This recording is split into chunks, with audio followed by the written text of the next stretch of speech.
seem like you'll be a little pumped and you'll be a little excited about playing the first game of the season. But you went down there in Orlando and they threw and bumped you all over the court. You couldn't really execute anything on offense. Now Shingun, which is the guy we're gonna have, let me put it up here, spotlighted on the box sheet. He was the only highlight really of that night for scoring. Now Dylan Brooks showed a little flashes here and there, hitting some big threes. But the guys who's supposed to show up, which is Jabari Smith, Jalen Green, they came out to a slow start. It seemed like everybody was a little nervous. Shots wasn't going. They weren't getting back on defense. They weren't bodying up people. They hit them in the mouth, Orlando Magic, and the Rockets couldn't recover. They were staggering the whole game, and I was surprised that they got back in this game late. I think they cut. I think it was like 62-65. That's when you need to bear down and say, okay, we screwed up the whole first half. Now we're back in the game. Let's see what we can do. But that didn't happen. They fumbled the ball again. And next thing you know, it's a double-digit lead, and they just skyrocketed and they just left. So it's a shocker for the opener for the Houston Rockets. Didn't expect that. This team is going to have to play, we always say, with their hair on fire every game, not only to win a game, but to stay into a ball game. If they cannot play like crazy, for its energy level and intensity, that shouldn't be a problem for the Houston Rockets in any game. And if they come out slacking with energy, they won't have a chance to win any ball game with low energy. This team, you want to say they're talented enough, but I don't think they can afford the right to come out there lackluster in any ball game and think they can just turn it on second half. It's going to be too late by then. Yeah, we got some young talent, but the key word is young. They're not experienced. They're not seasoned yet.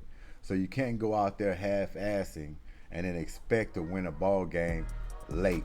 It's not going to happen with a lot of these teams. And Orlando, they're young themselves. But I tell you what, they feel like they know themselves. They're more together as a unit. They have more chemistry. And they hit them in the mouth. They didn't respect Houston coming in Orlando at all. They looked at them as a team that's been losing for 3 seasons, not experienced, and they just wanted to make a statement and go out there and say, hey, we're going to get rid of these guys and get them out of here. And they took it as a challenge. So it was very frustrating watching this game with the Houston Rockets. You didn't think they would come out with low energy in the first game. You thought it would be a tight game, could go down the stretch, something you can pull out in the end.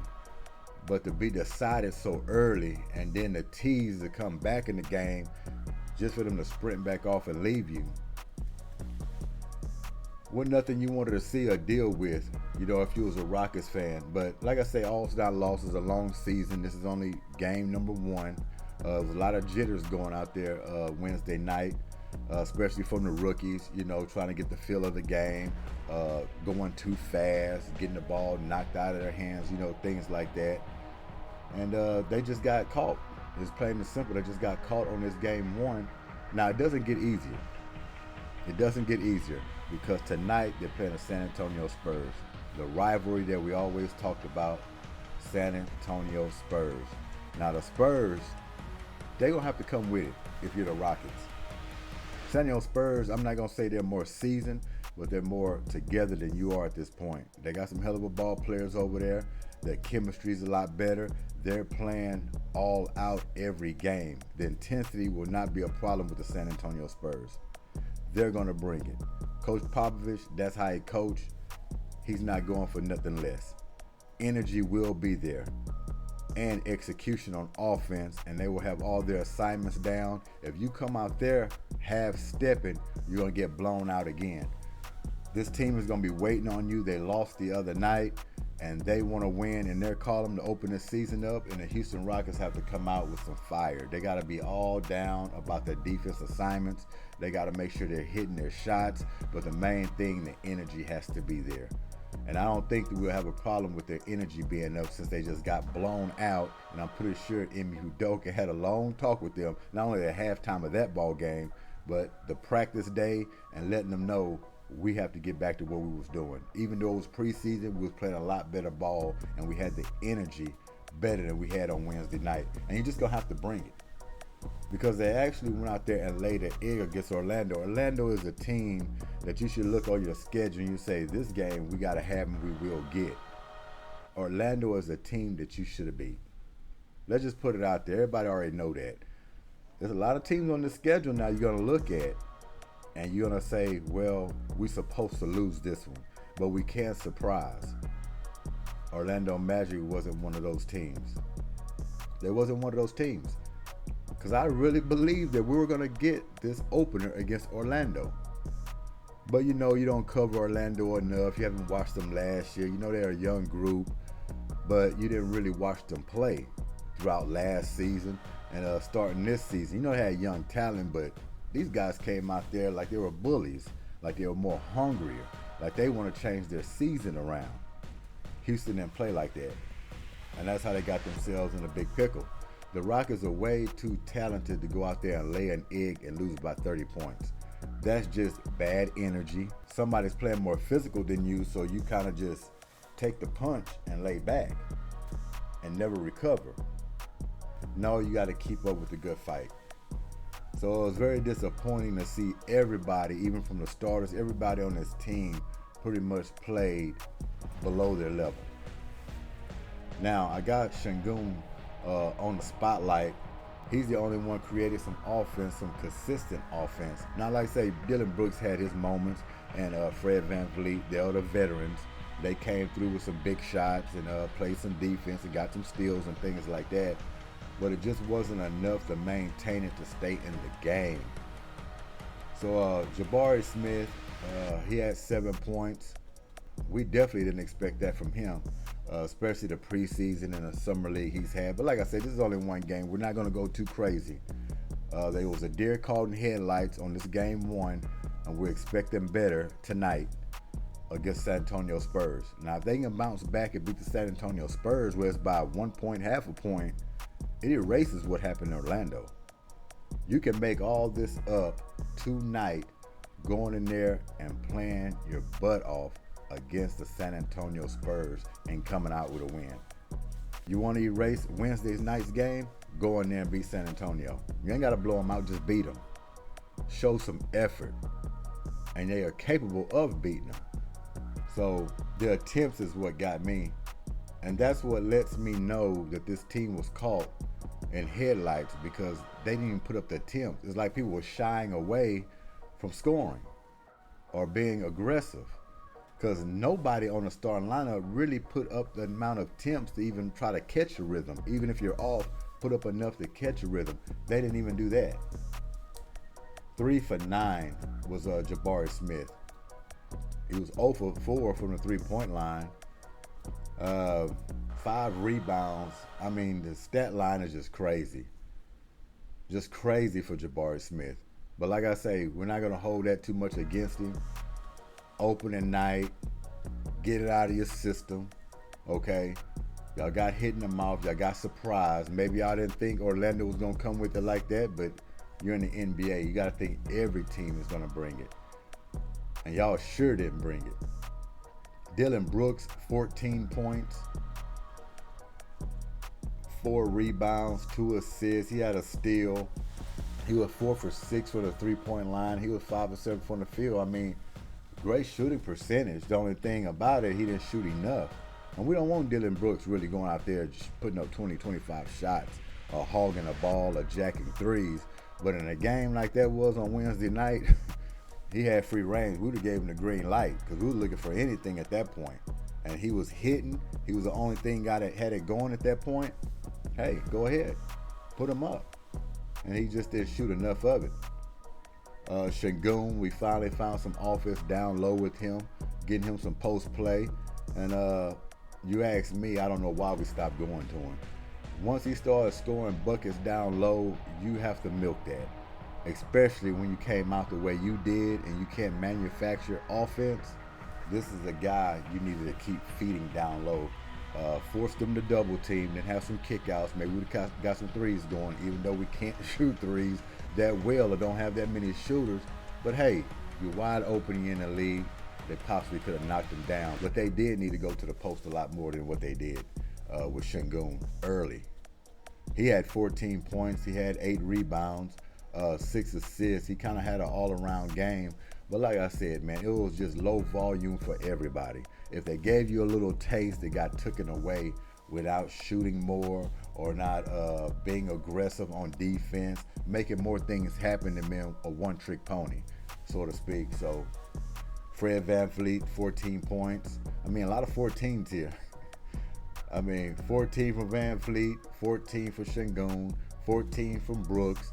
I mean, the defense Orlando had out there, them big guys, man, long arms, they bothered Houston bad in this game. And look, I'm not trying to discredit Orlando. I don't want to make it seem like, you know, they Swiss cheese and we're a better team than they are. We should have blew them out instead of the other way around. No, I'm not saying that at all. What I'm saying is Orlando Magic is a young team. They're a young fighting team trying to position themselves this year, and we are the same. But if you're a Houston Rockets team and you're trying to make the playoffs, at least trying to make a play in, teams like this you have to beat. If not beat, at least go down to the stretch with, not get blown out by 30 from Orlando Magic. Can't happen that way. It just can't happen that way. So Orlando's a good team. You know, they've shown that. They got some defense. They can fight. They got some scores out there that they can go to. But that defense is what stood out. And they just bullied the Rockets on Wednesday night. I mean, straight bullied them. Jalen Green, 10 points. He turned over the ball too many times, and I hope this year he doesn't turn it over that much. But with a guy like him in his game, he's going to have turnovers. You have to clean that up. It's going to be a process throughout the year because of the style of play that he plays with. He plays fast. A lot of times he plays reckless, especially when he's driving to the lane. What I know is about Jalen Green, I know he lifted a little weight during the off season, but he's still thin, he's still lean, and what you notice is when he drives to the hole, that's why I worry about his health a lot, him getting injured. And I want to knock on wood. I don't want to wish nothing on the young man, but his size, he just has to get a little bigger. I'm not talking about like bulky bigger, but if it's wiry, strong, whatever the case may be. But every time he drives to the lane, if you haven't noticed, it don't take much, like a little bump of these guys reaching for the ball. He just go flying all over the place. He hits the ground too much. They easily can knock him off his route. It just seems like when he drives to the hole, he's just flaring. It's almost like he got shot by a gun or something like that, but just a little bit of contact throws him off his route. So he got to learn how to be stronger with the ball, not get bumped off so easy. So it's very critical to get Jalen Green involved in the offense very early in a lot of these ball games, because if you don't give him that confidence, it could sway. It could sway on you. You know, he can have some bad shooting nights. I mean, he was 2 for 10 Wednesday night, and it didn't look good for him. I mean, he had some good looks. They just didn't drop. A lot of things he forced, like I say, driving to the hole when he don't have that crack to slip through. He just goes into 2 or 3 bodies, and he just try to throw up some wild shots, end up on the ground, no call. He's gonna have to work on that, because those are turnovers, those are bad shots. It puts your defense at risk in transition. So he's got to work on that. He really does, in his strength. Continue to hit those weights. If I was him, I'd hit weights probably after every game, a little bit before game. You don't want to swell or tear your muscles. I'm not talking about that type of lifting, but you know, just work on yourself and just get stronger and stronger every day, every week. Because you're gonna take contact. You're not a big guy. You know, I think you're around 6'4", 6'3", so you're not a big guard. So these guys are gonna try to handle you a little bit. They know you're up and coming, trying to be an all-star or a star. Hey, they're going to take it as a challenge when they go up against you. They know you're a high flyer. They're going to try to get you grounded before you get to the air. So Jalen Green, man, he's got to be more precise this year. And like I say, I'm just going to trash this one up, this box sheet, and throw it away. We're just going to mark it up to spotlight. Got caught into it. Opener, first game. And y'all got caught off guard and got hit in the mouth and didn't expect this from the Orlando Magic. That's the only way you can look at this. It's the only way you can look at it. Jeff Green came in, the old Wally veteran. He just looks like he's done it before. He's been there before, and he has. He got a championship. He played with Denver. He's a Wally veteran, and you can tell that by the game and speed that he plays with. He's not too fast. He's not too slow. He's just real steady. And he have a wide open shot, he's gonna knock it down. If you have a drive, he's gonna take the drive. Pretty basic with Green, but he's gonna be paying big dividends with this ball club. He just had 4 points with the minutes that he had. He was 2 for 4 from the field, missed a 3, 3 rebounds, and he had 1 assist. So nothing to really go on with Green, but he's gonna pay dividends this year with the young guys. So no fault there. We're not going to really worry about that too much with Amen Thompson. He's a rookie. He's going to get it. He's going to get the speed. But you can tell he has some jitters. He's not going to admit that because he's a competitor. Nobody wants to admit you had jitters in your opening game in the NBA. So he's not going to admit that. But he was playing a little fast. He was a little unsure on certain spots. He was getting that on the floor. He's got bumped off his route, losing the ball. He got it poked a few times. It was just those welcome to the NBA moments from a rookie. Nothing to worry about. This guy will be a star in due time. But I like it. He's got a lot of minutes. I didn't expect him to play as much as he did, but I'm glad he played as much as he did. And obviously with Tari Eason out, a lot of guys are going to start bumping up and getting more minutes than they usually get. But he had 21 minutes. And like he had a boatload of minutes. But if you ask me, you want to play this guy as much as possible. Any opportunity you have to get him on the floor, to get him more experience each game, it's a plus.